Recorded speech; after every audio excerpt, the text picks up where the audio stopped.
iHeartRadio, YouTube TV, all the ways you can get us, whichever way. We appreciate it. It's Gill Alexander. It is Wyatt Tomchek once again in for the vacation. And Kelly, how do you pronounce that? Bidlin, I think it is. Kelly Bidlin on vacation. He'll be back next week. Wyatt doing a great job in his place. How you doing, man? Let's see. Kelly will be back in 76 hours, 50. Oh, hey, Gil, I'm doing great. I'm doing great. I still woke up. Counting. Yeah, I still woke up pretty easy today, so I'm proud of myself. Okay. Listen, I don't want you millennials or Gen Xers. What are you? I don't want you guys making too much of an effort. You know? I'm 30 years old. Hold on. I understand. These things can be difficult for you guys. I'm just not a morning person, you know? I get it. I still got to blast the AC as full as I can going over.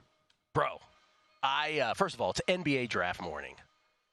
I'm just going to start this. This is going to be slightly annoying because I'm going to hold a story till tomorrow. But I am going to tell my story tomorrow. Maybe wait for Crack. I don't know if I'm doing the first segment or wait for Crack to tell it about the absolute ridiculousness of trying to make an NBA draft bet here in the state of Nevada. It is equal parts comical, like comical to the point where, I mean, it's a joke, to infuriating. What was your old saying is that I can't wait for Nevada to get legalized sports betting? That's correct, yes. Would you say that draft betting is probably the most frustrating thing to bet on? That Nevada just is kind of a couple steps behind other people? It's up there. Okay. Yeah, it's a bunch of stuff, but that's up there for sure. So I'm going to save that story for tomorrow, but we will have I did manage to get a few picks in. We'll save that for later. We'll talk about the what Luke Swain, Vegas Refund, called the Core 4, their latest mock drafts. Everybody's put in their final ones. We will go through the final Core 4 mock drafts later on the show as well. JVT will be here momentarily to give his mock draft, or how he thinks it's going to go at the top of the draft, what he's betting, and his comments on the big Mikal Bridges to New York trade yesterday, as the New York Knicks Villanova Knicks. I was just about to say it. Sorry. You took my thunder away. I was just going to say that they are essentially the Villanova Knicks at this point. But the Nets, pardon me, I was about to say New York Nets and the New Jersey Nets. The Brooklyn Nets parlayed, when you consider the KD trade and the Mikal Bridges trade, they parlayed KD, basically, Kevin Durant, into 8 number ones, if I have that right. 8 unprotected number ones. I believe that is correct. It's just incredible what they did. So that's all. We'll get JVT's thoughts on it. Are the Knicks moved incrementally in the market from 13-1 to 10-1 to win it all, and obviously every other market incrementally as well. And they're serious, man. They are a serious team, and so we'll get JVT's thoughts on that. Will Hill with all his draft bets as well. Sia Najad to talk golf. Rocket Mortgage, his thoughts on the NFL. Joe Sheehan joining us on baseball, as is Jason Weingarten. We'll get to it all. I want to start with our VSiN NFL betting guide, which is 1 day away. Big day. It's like Christmas here at VSiN. It's football Christmas. Yes. In the month of June. Our NFL betting guide, which everybody worked so hard on. Matt Humans, Adam Burke, Femi Abebefe is prominent in there. Everybody who worked on it does such a great job with the guides, and we're pumped to have it out tomorrow.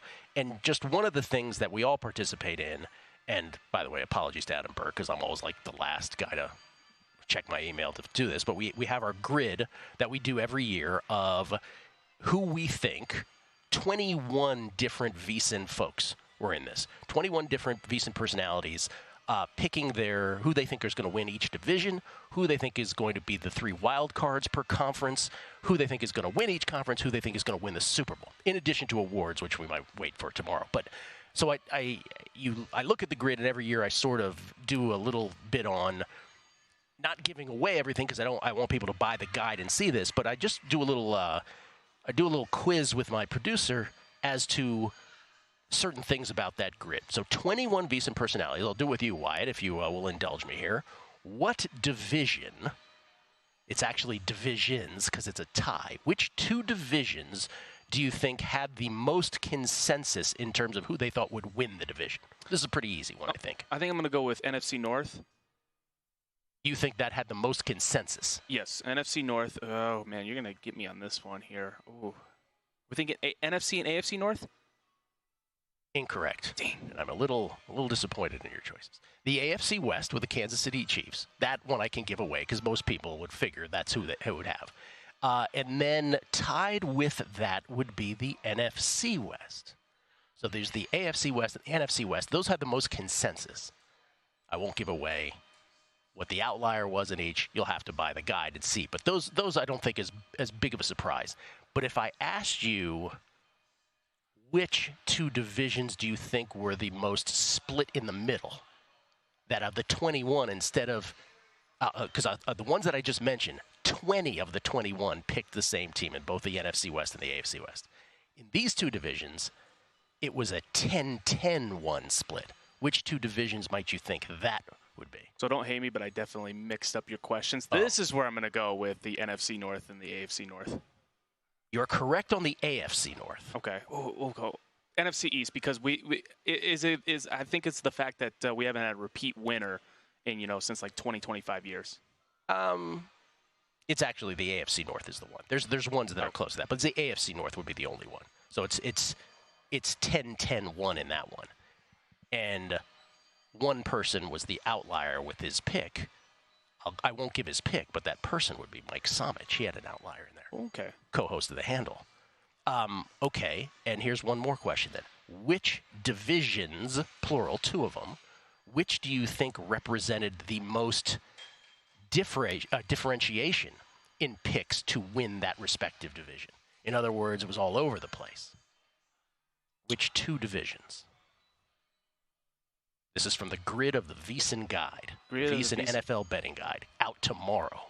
Well, how about AFC East? Because with everything with Buffalo having to get rid of a lot of people, Aaron Rodgers coming back for the Jets, the Dolphins, maybe people think they could take a step forward. So I'm going to go AFC East for one of them. AFC East is one of them. All right. Mm-hmm. And, third time's a charm. Am I going to finally get the NFC North? Incorrect. AFC South would be the other one that had the most difference. I hope everyone picked the Packers to win the NFC North here. You keep trying to jam the NFC North through this from a Packers. A stockholder of the Green Bay Packers. A stockholder of the Green Bay Packers who is just wanting that to be a very contested division.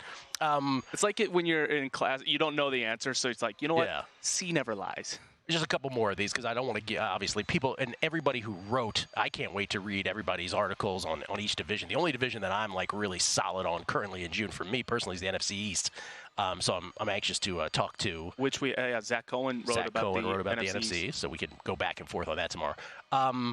No surprise, zero surprises in the grid in terms of wild card in the AFC. That makes sense. Nothing would really shock you on the 21 time, the 63 aggregate picks.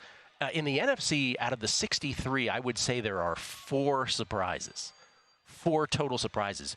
2 on 2 different teams, and then 1 play on 2 other teams. Let me see if you can just guess one of those 4 teams that were represented that I would call surprises in the wild card. I think because they had such a great draft, and I hate them with a passion, I'm going to go with the Chicago Bears. You are correct. They are one of the 4 outliers. 2 votes for the Chicago Bears to get a wild card. Anyway, there's all kinds of surprises there on the NFC side, which makes sense. And then I'll just leave it at this. The Super Bowl, 21 picks on who's going to win the Super Bowl. How many different teams do you think were represented among those 21 people here at VSiN, 21 football prognosticators? How many different teams do you think were selected out of those 21 folks to win the Super Bowl? I'm going to go with a healthy, lucky number 7. 8 different teams. I'm going to go 8-2. Darn it. 8 different teams, which I thought was, I don't think that, I don't want to be prisoner of the moment, but I think that's the most we've ever had in terms of the difference in teams. I would have to think, just because off of, consensus that it's the reigning champs, it's Patrick Mahomes, it's just how they somehow find a way to win. That was the Chiefs the more popular one, or? They were tied. Okay. As the most popular, but only with 5. Right, because there's 8 different teams represented.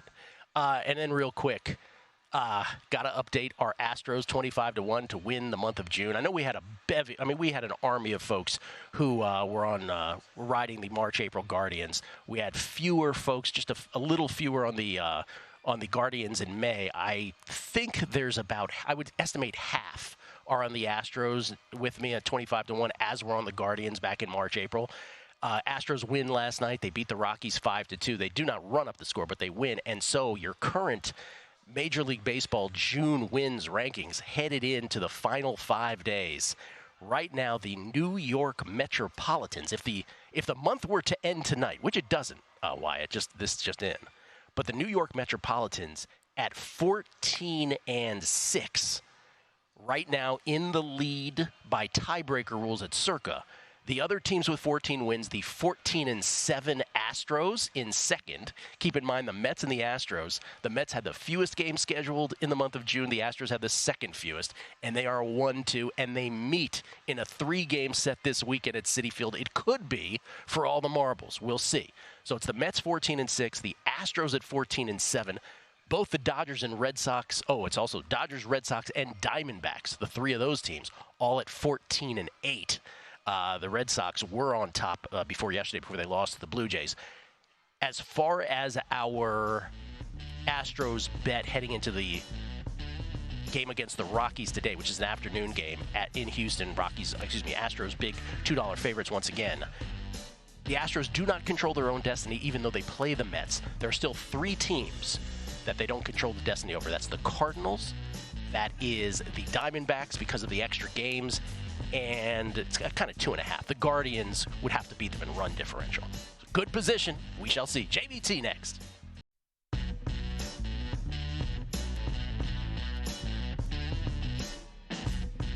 A numbers game on VSiN, the sports betting network. And that VSiN NFL betting guide that we were just talking about, it is out tomorrow. So there's never been a better time to become a VSiN Pro subscriber. I would say our all-new NFL betting guide is your secret weapon for the upcoming season, with in-depth profiles of every team, advanced stats, proven betting systems, and betting trends. You'll have all the tools you need to bet this season smarter. Plus, all of our experts share their top bets on season win totals, futures, and props, giving you the insights you need to get ahead of the action. And to get the guide, you gotta be a VSiN Pro subscriber. We were just talking about the grid of picks. That's just the tip of the iceberg. For a limited time, get the annual subscription to VSiN Pro at an unbeatable price. Normally $240 a year. You can subscribe now for just $199 with promo code ANG. Plus, we'll throw in an extra month for free. That's 13 months of VSiN Pro access to everything we do, including our daily best bets, 24/7 video, premium analysis, exclusive betting splits, data, and all our special edition betting guides to keep you betting smarter all year long. Do not miss out on our all-new NFL betting guide tomorrow. And this incredible offer, visit VSiN.com/subscribe right now. Use promo code ANG. That is ANG, the greatest show at 7 a.m. to 9 a.m. Pacific time. ANG, 13 months of VSiN Pro for just $199. That's VSIN.com/subscribe. Good politicking right there, Wyatt. Nice job. So you hesitated. I was gonna do Eastern time, but I was like, wait, hold up. This is too early in the morning for me to figure something out. We get tweets at Beating the Book. Should I Ron Burgundy through some tweets? Is that okay if I do that? Yeah. Let's see.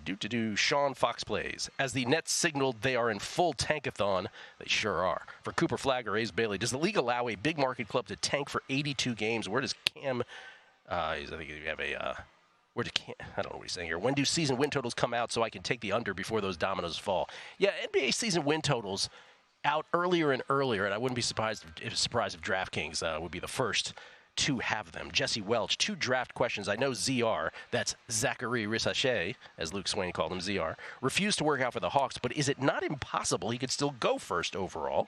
Well, he's the favorite, Jesse. Second, these player draft position numbers have moved so much that I could middle 90% of the plays I made. Tempting to you?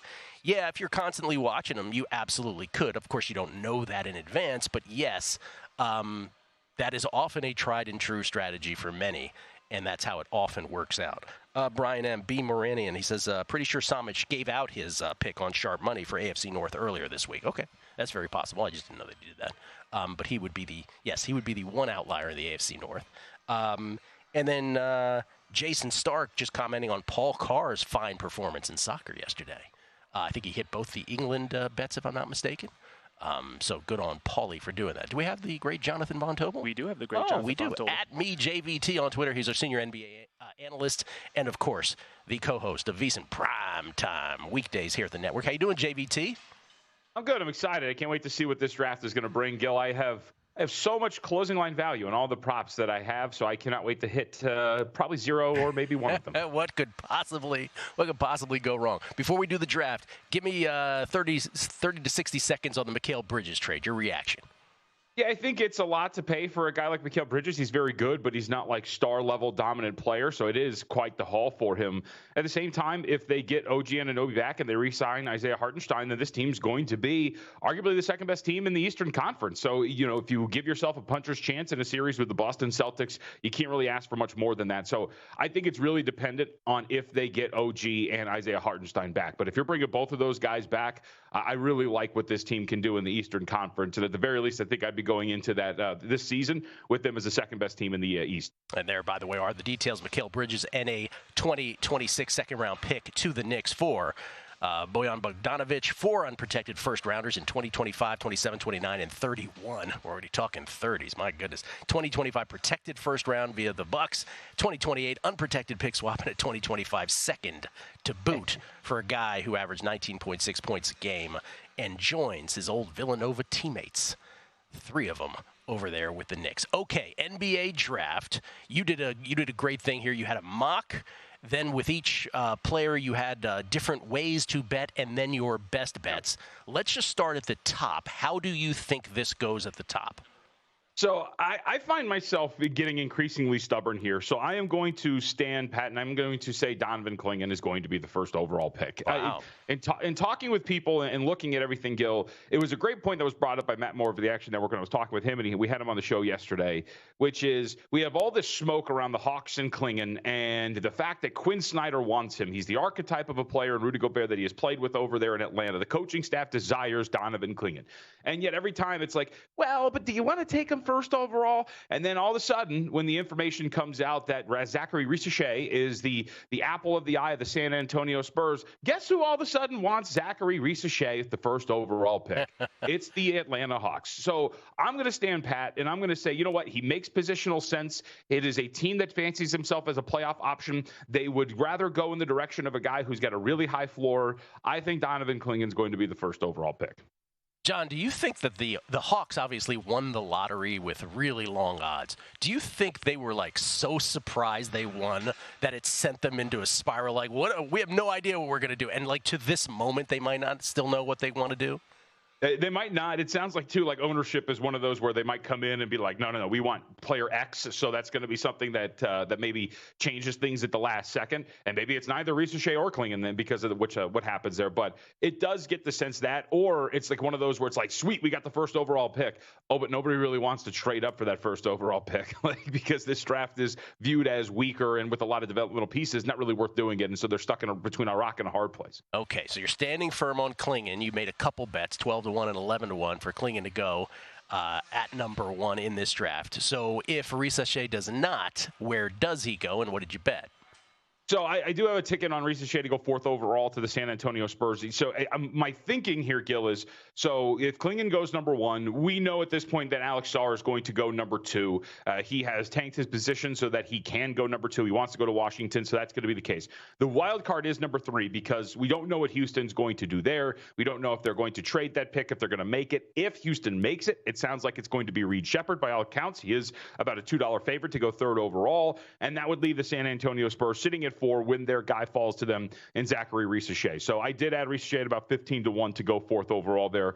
We've shifted a little bit. I think he's about 6-1 now to go with the 4th overall pick, but it does sound like the San Antonio Spurs would like that. And I think if Clingan goes 1, the domino effect is such that Risacher could be available there at 4. I usually ask this before NFL drafts. I say, okay, what do you think you know for sure is my standard go-to question. Yeah. Isn't Alex Sarr to number 2 is the only thing we know for sure probably here?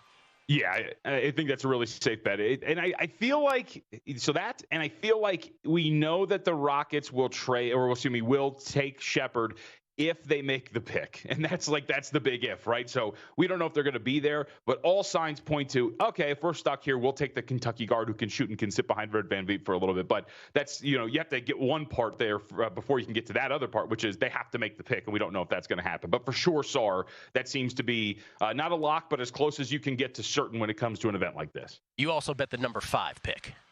Yeah, so I bet the 5 pick. I've got Modest Buzelis going there. Again, that was about plus 250, 3-1. He is now sitting at the odds-on status. I think he's sitting around like minus 150 for that overall selection. There is like I think it's like a brother-son connection with front office and agent for Buzelis. So there's something there that ties them together. There's been a desire from Detroit to draft him even before they got Trajan Langdon in there, the new president of basketball operations. He also, Buzelis, fits the archetype of the player that Langdon did want when he was over in New Orleans. So there's a lot of connections. There's a lot of information there. So now he's up to minus 140. There is info there, but I think that there's something else that's floating out there. And I want to give this guy credit because I generally have. Gill, James Edwards, who covers the Pistons, does a really good job with them. And last year was miles ahead of everybody with Asar Thompson to go number 5. And one of the things that he reported the other day was that the real secret desire of Detroit is to actually get out of this selection. And maybe their real desire is a guy like Tajon Salam, the other Frenchman who's floating around like 10th overall in terms of his draft position. That's something to look out for, because if Clingan is still available there, that would be a spot for a team like Oklahoma City or Memphis to move up, much more palatable than going up to number 3 and drafting Donovan Clingan in that spot. So that's a really big spot to watch. 3 and 5, I think, are the really big spots to watch for potential trades that involve Clingan and teams moving up. Is that James Edwards who used to play for the Pistons, or a different James Edwards who covers the Pistons? I believe it's James Edwards who covers the Pistons. I see. Okay. Okay, last 2 things because we have 60 seconds here. Zach Edey a top 10er in the end, or no? I'm going to say no. You know, it's weird because there's this thing out there that Portland might want him at 7, but Portland's got Robert Williams and DeAndre Ayton, and I just don't know if that makes sense. Like, if you want to draft him later because they do have 2 first-round picks, that makes sense. But drafting him at 7th, I don't really buy it. And then there's not many teams, I think, in there that are in such desperate need of a center that they would burn a top 10 pick on a guy like Zach Edey. It's worth noting that Utah allegedly is in the market for a center because it sounds like maybe Walker Kessler could be traded here in the offseason. But again, I don't think you're using 10. I think you're using another one of your late first-round picks there. So I would say Zach Edey, no on a top 10 pick. All right. You know where I'm going last. Bronny, what's the latest? What do you think?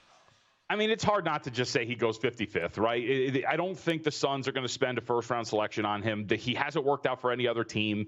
Maybe somewhere early in the second, a team wants to take a flyer on him. There's things to like, but I think more often than not, like DraftKings has at 49.5, other plus spots at 54.5. I'd rather go over 49.5 with him. Okay. John, enjoy. Good luck on your bets. This should be fun. Yes, I cannot wait. Thank you, Gil. Jonathan Von Tobel, everybody, at MeJVT. He's our senior NBA analyst. And, of course, you can find him weeknights here with Tim Murray, VSiN Prime Time. They do a great job there at night. Coming up, Will Hill, his NBA draft thoughts, his baseball bets of the day. I have my NBA draft bets coming up later on the show as well. And our final Core 4 mock drafts from the big ones. That's coming up.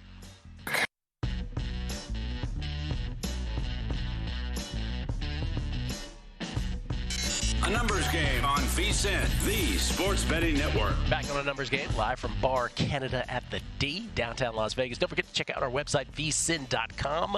Best bets, betting splits, exclusive articles, odds by state, betting tools, betting guides. It's all there. Front page today, a whole bunch of NBA draft odds with Zach Cohen. Everybody's thoughts on that. JVT with his latest mock draft. He did 2 mock drafts. This is 2.0. Just got to talk to JVT moments ago. Tyler Shoemaker, WNBA MVP and Rookie of the Year future best bets. I'll be diving into that on the next break. That's interesting. Golf with Wes, tennis on there. It's all at vsin.com. Check it out. Gil Alexander, Wyatt Tomchek in for Kelly Bidlin. Let me just say this one more time. I know I said it earlier this hour, but I'll say it again. I cannot wait to tell you the story tomorrow. Oh, my God. How absolutely ridiculous it is trying to bet the NBA draft here. So yesterday was a little frustrating for you. And do you go to different locations? Or you More just than one sports book. Okay. Ridiculously jokey and also infuriating. It's just incredible. It's like the universe is saying, there's nothing for you here, son.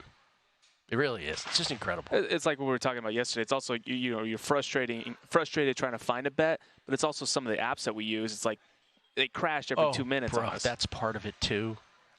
I told Chrissy, my mishpocha, Chrissy Andrews, who runs the South Point, I told him this story by text, and he said, I'm literally laughing out loud. And that's from a guy who doesn't even put it up, right? Because he's like, so he doesn't have to deal with it. Mm-hmm. And so part of the takeaway is maybe he's better off not putting them up if this is what is what from the places that actually put them up. Like, I'd rather not go through the horror of it. Anyway, that's for tomorrow. We'll get into it. I did manage to get some bets down. We'll talk about those later. Will Hill joins us now. He's got draft bets. He's got baseball bets. He's got thoughts on Mikal Bridges. He joins us courtesy of the Progressive Guest Line now. At not the Will Hill on Twitter. He is the host of the Shoulda Bet More podcast with a bevy of guests. Who's your latest guest on there, Will?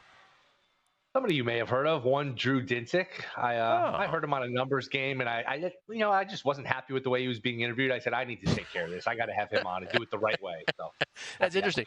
Did you feel that way about the other 35 guests from a numbers game also that you have on there? Is that also, you're like, I don't like that. He heard there a question about the fish. He was just, this is not the best question. That's right. Drew had an NFL. I asked him for an NFL tidbit or a thought. He has an NFL opinion that is very contrarian that I have not heard anywhere else. So that'll be the little teaser. There you go. There you go. By the way, I didn't bring this up with JVT when we were talking about the grid on our VSiN betting guide, our VSiN NFL betting guide. He was the outlier in the AFC West. So again, JVT picked somebody other than the Chiefs. That is correct. He did to win the NFC West. I heard bits and pieces, so I'm guessing he picked the Chargers. Man, I mean,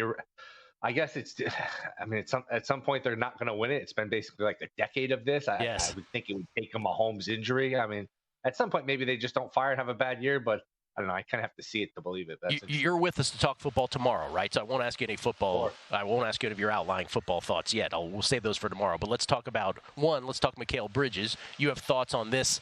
I guess we can call it a blockbuster trade just in terms of the haul. Do you think it's a blockbuster in terms of the result for the Knicks? Boy, you gave up 5 ones for a 28-year-old. He's going to be 28 when the season starts for guys who never made the All-Star team. He's a good player. He's a really good 3-and-D player. I think he'll be better with better players around him. I didn't think he played great last year. I don't know. I get it for the Knicks, and I'm not opposed to it. I like it. I don't love it. I just don't know. Like, this is kind of an all-in move, and boy, are you really going to win a championship with Brunson and Bridges, your two best players? I like Brunson and I like Bridges, but your two best players, they're actually going to win a championship? Probably not. It's ironic, or I don't know if it's ironic or coincidental. I think it's coincidental that they're kind of locking themselves into what the 90s Knicks were, where they're going to be in the second round, third round. Maybe if they got a break, they could get to an NBA Finals. They're still not as good as Boston. I do think this puts them ahead of a healthy Milwaukee, where, look, they're going to be a 2 or 3 seed, and they're going to have depth. It's a good team. I just don't know if it's a championship team. It's just they had all these picks to trade, and there's not. Look, nobody's trading you Luka Doncic or Nikola Jokic. There's not that A-plus superstar, so I get it. I like it. I don't love it. I think for the Nets, I love it. I mean, that's a home run. They needed to reset. They were just in no man's land. They had this stupid thing where, hey, we're not going to trade with the Knicks because it's our crosstown rival. Yeah. They hadn't traded with each other since 98-3. They did the right thing. They did the smart thing. Say, who cares who we trade them to? We're not good. We're not going to be any good. Let's get the most we can. And they had a reset button. I think they have their pick for next year, right? I tried to figure out all the different machinations of the moving picks. All these teams trading the picks back and forth to each other. It's almost like that episode of The Wire where Omar robs Prop Joe. He steals all the drug stash, then he sells it back to him because he has nobody to sell it to. It's confusing with all these different picks. But the Nets are going to go into next year with basically, you're still going to be a long shot to get Cooper Flagg, but assuming they have their pick, and they have a ton of picks now, they can have a shot at Cooper Flagg. I mean, they're probably the worst team. They're on the short list of worst teams. So I love it for the Nets. I think it's okay. I'm lukewarm on it for the Knicks. It's so true. By the way, great Prop Joe reference. I have a proposition for you. Great show. Great show. Greatest show of all time. Last thing on this, it just occurred to me as you were talking. Is there any comp for this in any sport, basketball or otherwise, of a team just recreating a great college team? I know in football, the Skins comically tried to recreate the Alabama defense. Philadelphia did it even more recently with the Georgia defense. But this with Villanova is just off the charts. Can you think of anything like this? No, I mean, what? Olajuwon and Drexler, would that qualify? Some of these teams in the NFL are pairing up the college quarterback and college receiver, the Burrow and Chase, the Tua and Waddle, that kind of thing, Hurts and Devontae Smith, where they're putting these guys from college together. But this is not off the charts. It really is bizarre. And that's one of the great Twitter clips of all time of Stephen A. Smith going on about it's right before the 2016 national title game, Nova and UNC. He's like, Villanova does not have one pro prospect on this whole team. And half the entire starting fives of the team. On his favorite team. That's right. Bridges, DiVincenzo, Brunson, and Hart won one together, and then they won the second one without Hart. Okay. NBA draft bets. What did you bet? I mean, I took Klingon a while ago. I did take a little Risache at -2 something to just cover myself. And then I did sprinkle a few long shots. I'm with the Castle pick. I just think, hey, he worked out for Atlanta, like Drew mentioned. I even sprinkled a little Reed Shepherd. I was listening to Ryan Russillo and Bill Simmons a couple weeks ago, and look, Russillo is pretty tied into the league. He's like, Shepherd has the one skill with the shooting that, hey, if you're just kind of in between on these players and you don't know who to pick, you at least have a dead-eye shooter, and maybe you take him. It's just such a weak draft where anything's possible. So if you're going into tonight with no bets and you want to just throw a few long shots, I think this is a good draft where maybe you take some moonshots just because there's so much uncertainty. I mean, I think Risache is going first tonight. It's a little interesting. We haven't gotten that confirmation from Woj or Shams. It's been very quiet, and Woj did put out the caveat, hey, it's funny how Woj words these things. He said Risache is prominent in Hawks conversations, which is a whole lot of nothing because if they don't pick him, awesome. it leaves you an out for not really being wrong. And remember last year, Shams had the whole thing of Scoot is rising up draft boards. Then he said nothing. Then he didn't end up going second. As you remember, you had all those bets on Miller. So I don't know. Maybe we get a stunner. It's probably Risache, but maybe we get a stunner. And I disagree with JVT. I think Edie, I bet him at 3-1 to go in the top 10. I bet he's under 16.5. I think it's 15.5 now. I think under 15.5 is good. I just get the sense that he's rising, that these teams at 7, 9, 10, they at least have that one skill they can wrap their arms around in terms of the size. And I remember a former GM saying this. I forget which guy it was. He said, when you're unsure of who to pick, go with familiarity, because go with the guy that you can go to the owner and the owner's heard of. Where if you pick somebody and the owner's never heard of him and he stinks, it's hard to explain. Yeah. But if you pick Edie and he stinks, say, hey, we watched Edie. He was big. He could rebound. It's easier to explain when it's a guy you're familiar with. And so I think Edie under is a good one. And just from like an interest standpoint, first of all, it's really breaking my brain that this draft is on a Wednesday. It's been on Thursday my whole life. And this draft is always one of my favorite nights of the year. It really hurts it that we just don't know a lot of these players. I remember watching this as a kid. You knew every single player. Occasionally there was a high school guy. Occasionally there was a European guy or whatever, a foreign guy. But you used to not only see all these guys in college, but see them for multiple years. We don't know any of these guys. It's amazing. It really hurts the draft. So I don't know. That's kind of disappointing, but always a fun night. You mean you're not doing an Alex Sarr greatest games ever, a montage on your podcast this week? No, that's not happening. It's tough, isn't it? Isn't it just so much different than, I don't know, like the mid '90s, late '90s, even? Totally. I agree with the long shot philosophy. I have a long shot coming up later on the show. Real quick, 60 seconds left. Baseball today. What did you play? Day games, full day of baseball. Looking right at the clock, I have 80 seconds. I don't know why you're rushing me like this. I took the Mets plus a 1.5. The Mets are not a bad team. The Luis Gil regression I think is here, and it's upon us. The Yankees are a mess right now. They have a bunch of holes in the lineup. Cole got bombed last night. It's interesting, them and the Orioles both struggling at the same time. So I did take the Mets plus a 1.5 minus $1.40. And a day game starting at noon Eastern. Ryan Pepio going for the Rays. I took his under 6.5 strikeouts. He has gotten a very short leash. Last time in the fourth inning, he'd only given up 3 runs. They yanked him like 70 pitches. So Pepio under 6.5 Ks, Mets plus 1.5. Will Hill, not the Will Hill on Twitter. The Shoulda Bet More podcast. Same guests, better interviews. He said it himself. There it is. Let's go. Let's get another draft going here. Good luck to you with all your bets, man. All right, see you. Thanks for having me. Will Hill, everybody. Not the Will Hill, and prominently featured throughout the VSiN network at varying times. But a lock on the weekends as well. He's right, though, man. 2 years ago, Boncaro at number 1 was huge for me. Miller last year at number 2. We'll see if we can't do 3 in a row. We'll see. This one's a little more nebulous, but we'll find out. Coming up, Sia Najad. He's got thoughts on the Rocket Mortgage Classic. Not just thoughts, but bets. And his NFL plays this year. That's next.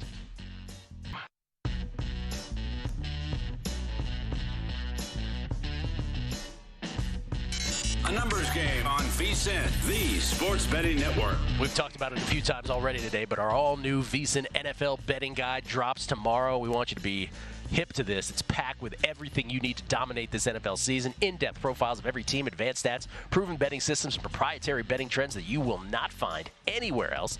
But that's not all. Our experts have weighed in with their best bets on season wins, futures, and props. Whether you're season bettor or just getting started, our NFL betting guide's your ticket to smarter, more informed bets. And to celebrate the release of the guide, VSiN's going all out with special coverage throughout the day. Tomorrow, all day, expert analysis, insider tips, and all the NFL insight you need to start the season strong. Remember, the only way to get our all-new NFL betting guide, though, is to become a VSiN Pro subscriber. So please visit VSiN.com/subscribe to sign up today. again, we were just going through the grid earlier on the show. Just the grid, that just starts the whole thing of what everybody's picks are, but then write-ups abound afterwards. So looking forward to reading everybody's stuff on all 8 divisions, both conferences. Some outlying viewpoints as well. Those are always fun. And Sia Najad joins us now, courtesy of the Progressive Guest Line. Sorry, Wyatt, did you want to say chime in there? I was going to ask you, on the for the NFL guide, is the grid the thing that really intrigues you the most, or do you go straight for the NFC East? I do it in that order. Okay. I go to the grid first, and then I go right to the NFC East, because I'm always curious what people think about the Eagles and the Cowboys on top. This is a division that's had a different winner every year since 20 years ago. And I'm curious how it's a comical division in one respect, because the Eagles are clearly the best team to me. I know there are some who think the Cowboys are, but Jerry Jones, Jerry has all of a sudden decided not to pay anybody. So it's like this totally different dynamic where he's like, I've had it. He's like finally figuring it out. So I don't know what he's going to do with Dak. And then Washington has all this, as our next guest, Sia Najad, can tell us, being on the Monumental Sports Network there in the DMV.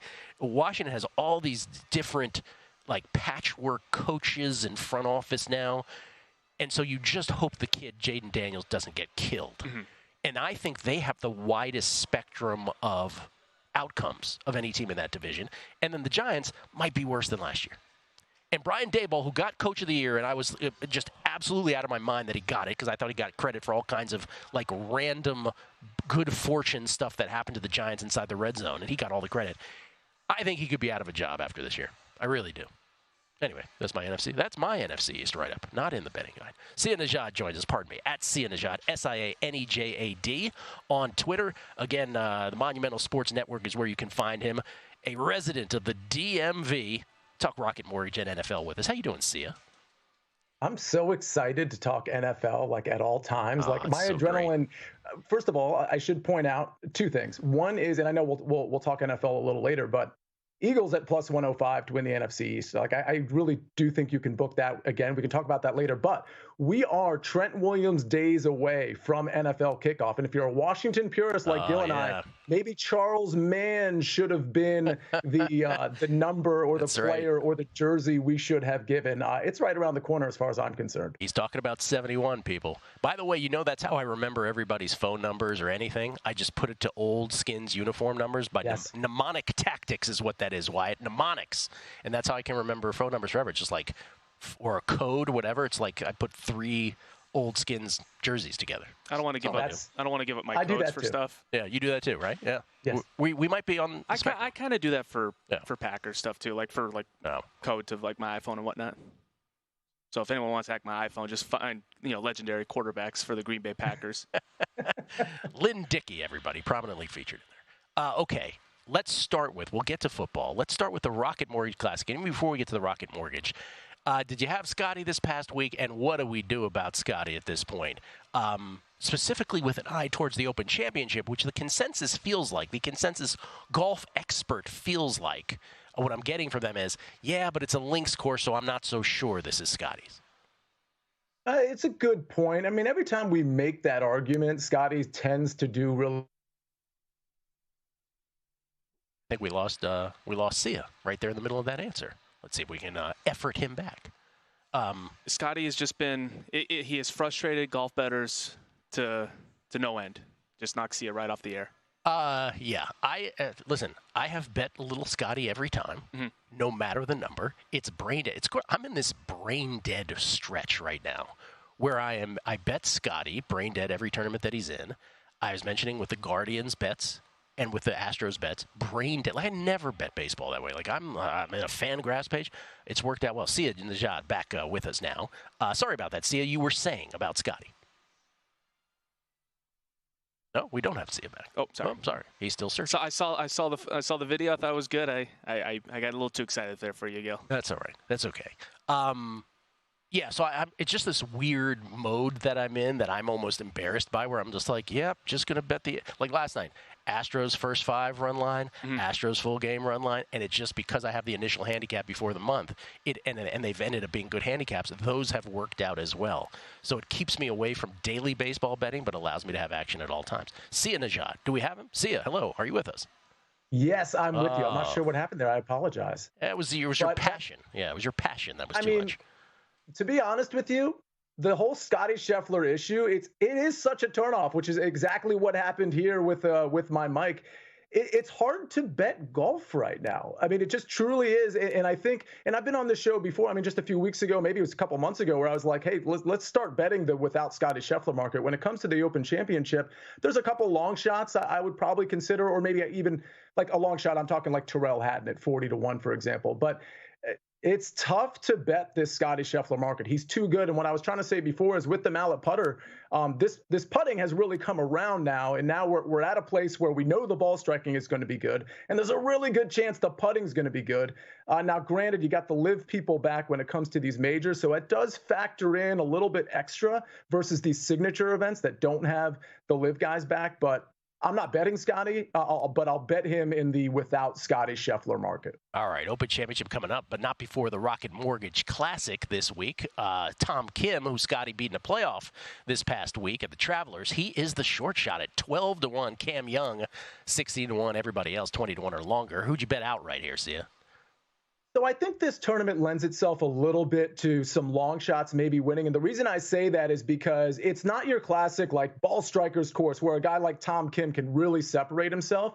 Now, Tom Kim is the favorite for good reason, but there's no way at a tournament like this, which tends to be can be kind of like a putting fest and who gets hot for 2 to 3 to 4 rounds. There's no way I'm betting a short shot here unless I'm hyper confident, which I'm not in a guy like Tom Kim or Cam Young or Min Woo Lee or even Akshay Bhatia. I go down the board a little bit. I see Taylor Pendrith here at 25-1. That's where he is in most markets, but he was 35-1 when this opened. That's when I got him. He's been really hot, not just with the putter, but at this course. Over the last 2 years, he's been 14th. He's been second. And he's really good off the tee, and he's been really hot with the putter. That's kind of what I'm looking for here, along with good wedge play, which actually feeds into Robert McIntyre at 40-1.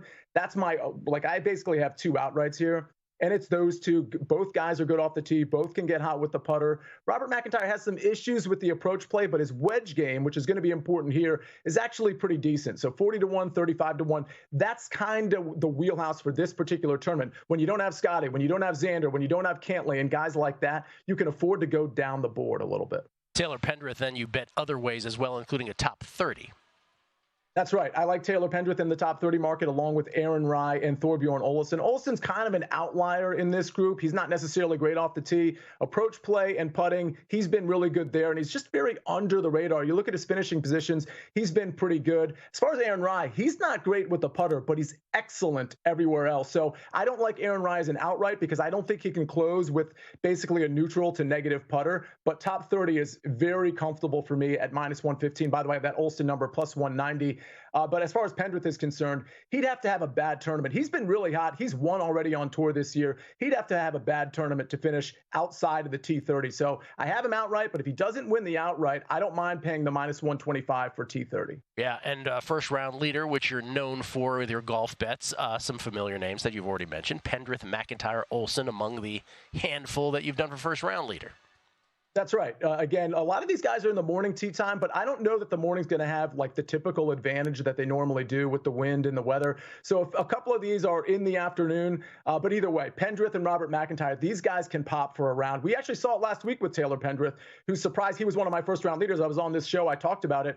He was 5 under like pretty early in his round. Eventually, guys like Tom Kim passed him, but he was contending. He's good in first rounds. He can pop. Same with Robert McIntyre. Olsen, kind of an outlier at 90-1. Alejandro Tosti can get hot for a round for sure at 90-1. And then Kelly Craft, we're sprinkling $1 or $2 on this, right? Kelly Craft at 150-1, a birdie maker on a course that suits him. Royal Troon for the Open Championship, but 3 weeks away. So still one more golf major to come. Looking forward to that. But in the meantime, tournaments abound. Rocket Mortgage Classic this week. Sia with all of his plays. Sia kind enough to join us for a second segment on the other side. He is not in the VSiN NFL betting guide, but he's got thoughts of his own. We'll talk to him about what his outlying viewpoints might be, what he thinks he knows for sure, maybe some awards, get his thoughts. The NFL season still a little ways away, but never too early to talk about. We'll do so next on A Numbers Game at VSiN, the Sports Betting Network.